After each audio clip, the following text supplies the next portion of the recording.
Alex, I finally figured out why they call it crown molding.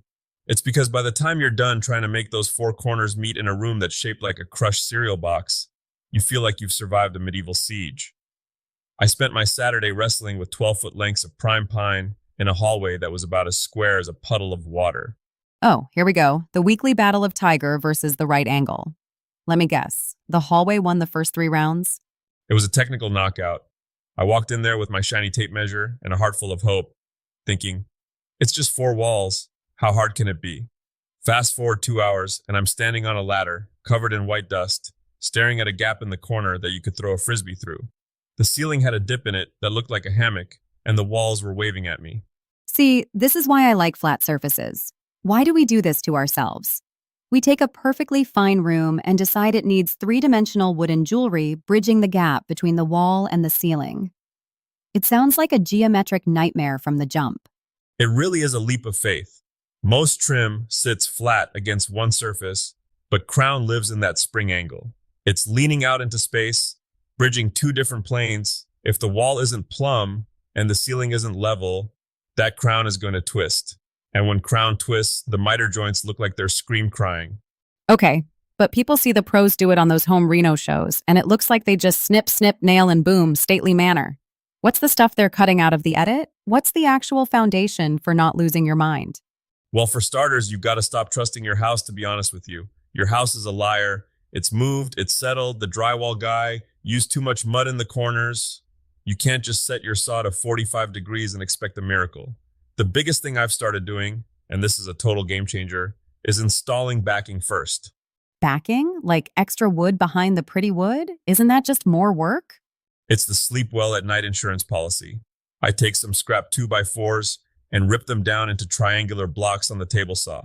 I nail those into the top plate of the wall every 16 inches or so. Now, when I bring that floppy piece of molding up there, I have a solid target to nail into wherever I want.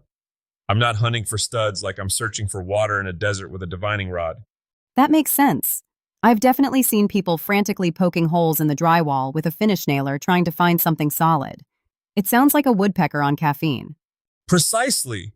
And the backing also keeps the crown from rolling. If you don't have that solid wedge back there, you might nail the bottom tight, but leave the top gapping, or vice versa. It keeps the spring angle consistent. If that angle changes even a fraction of a degree between the left side of the room and the right, your corners will never, ever close.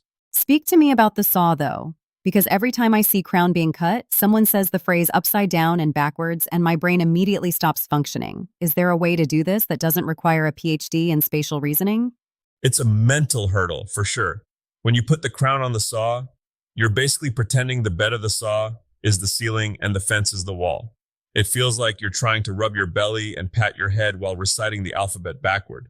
But once you realize that the bottom of the molding, the part that sits on the wall, needs to be pointing up towards the ceiling of your shop while you cut, it clicks. Eventually. Eventually is doing a lot of heavy lifting in that sentence, Tiger. Fair point. But here's the real pro move. I don't use miters for inside corners anymore. I cope them. The forbidden art. It sounds intimidating, but it's actually more forgiving than a miter. You run one piece of crown dead flat into the corner. Then, on the second piece, you cut a miter as if you were going to join them, but then you take a coping saw and literally carve out the back of that profile. You're following the wiggly line that miter cut created. So you're basically making a puzzle piece that fits over the face of the first board? Exactly. And the magic of it is that if the walls are 89 degrees or 92 degrees, it doesn't matter. The cope joint just slides right over and stays tight.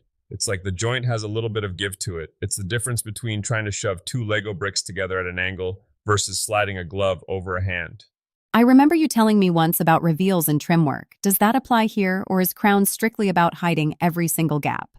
Oh, reveals are the secret sauce of all trim carpentry, not just crown. It's that tiny little step you leave, maybe an eighth of an inch, where two pieces meet. If you try to make everything perfectly flush, the human eye will find every single half millimeter of error. But if you intentionally create a shadow line, a little reveal, it masks the tiny discrepancies.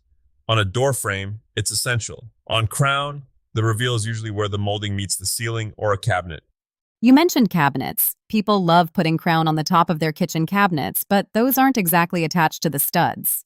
Is that a different beast? It's more of a finesse game.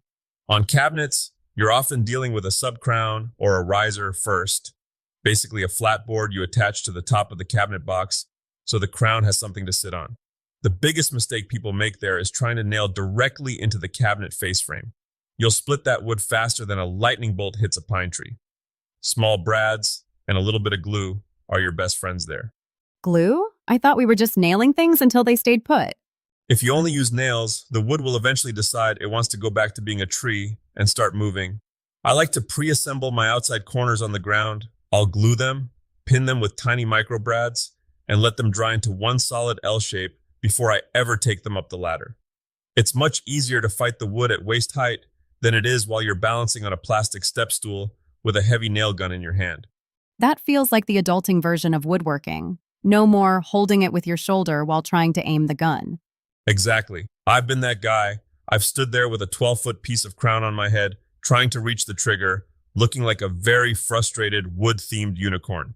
Not my finest hour. Okay, let's talk about the ugly side. What happens when you've done your best, you've coped, you've backed, and there's still a gap? You know, that one corner that's just cursed. When is it okay to reach for the caulk gun? There is no shame in the caulk game, but there is a limit. A good carpenter uses caulk to seal the joint. A bad one uses it to rebuild the molding. If your gap is wide enough to house a family of spiders, you need to go back to the saw. But a tiny hairline fracture, that's where a good acrylic caulk makes you look like a hero. Use it to hide the sins, but don't commit the sins on purpose. Spot on. And here's a tip most people overlook.